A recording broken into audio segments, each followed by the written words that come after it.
Hi all, welcome to football arena. കഴിഞ്ഞ മത്സരത്തിൽ Neymar junior സാന്റോസിന് വേണ്ടി പുറത്തെടുത്ത മാസ്മരിക പ്രകടനം ഫുട്ബോൾ ലോകമെമ്പാടും ഇപ്പോൾ ശ്രദ്ധ നേടിയിട്ടുണ്ട്.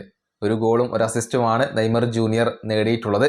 എന്നാൽ അതിനേക്കാളുപരി മത്സരത്തിൻ്റെ മുഴുവൻ സമയവും നെയ്മർ കളിച്ചത് ഒരു വലിയ പരിക്കും വെച്ചുകൊണ്ടാണ്. അതാണ് ഫുട്ബോൾ ലോകത്തിൻ്റെ ശ്രദ്ധ ഇപ്പോൾ പിടിച്ചു പറ്റിയിട്ടുള്ളത്.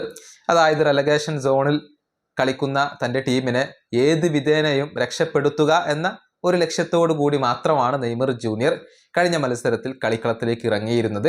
ഇതേക്കുറിച്ച് സാന്റോസിന്റെ പരിശീലകനായ വോയ്വോദ ഇപ്പോൾ സംസാരിച്ചിട്ടുണ്ട്.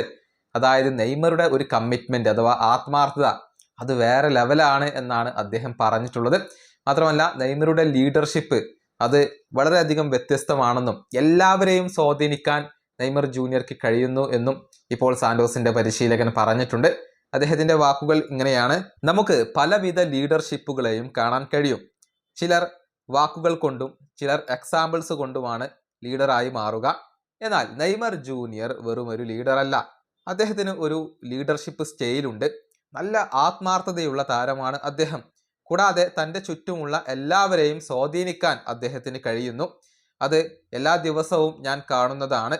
സ്പോർട്ടിനെതിരെയുള്ള മത്സരത്തിൽ താൻ കളിക്കും എന്നുള്ളത് നെയ്മറാണ് പറഞ്ഞത്. നെയ്മർ ഇത്രയധികം കമ്മിറ്റ്മെന്റ് കാണിക്കുമ്പോൾ മറ്റുള്ളവരും ഇതിൽ നിന്ന് പ്രചോദിതരാവുകയാണ് ചെയ്യുന്നത്.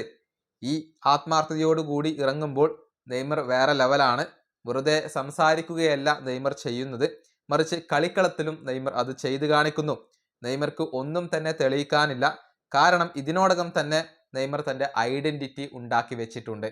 ഇതാണ് സാന്റോസിന്റെ പരിശീലകനായ വോയ്വോദ ഇപ്പോൾ പറഞ്ഞിട്ടുള്ളത്. ഏതായാലും അടുത്ത മത്സരത്തിന് വേണ്ടിയുള്ള ഒരുക്കങ്ങൾ സാന്റോസ് ആരംഭിച്ചിട്ടുണ്ട്.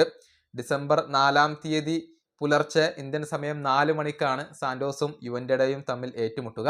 ആ മത്സരത്തിലും താൻ കളിക്കുമെന്ന് നെയ്മർ ജൂനിയർ കഴിഞ്ഞ മത്സരത്തിന് ശേഷം പറഞ്ഞിരുന്നു. ഈ വീഡിയോ അവസാനിപ്പിക്കുന്നു. അടുത്തൊരു വീണ്ടും കാണാം.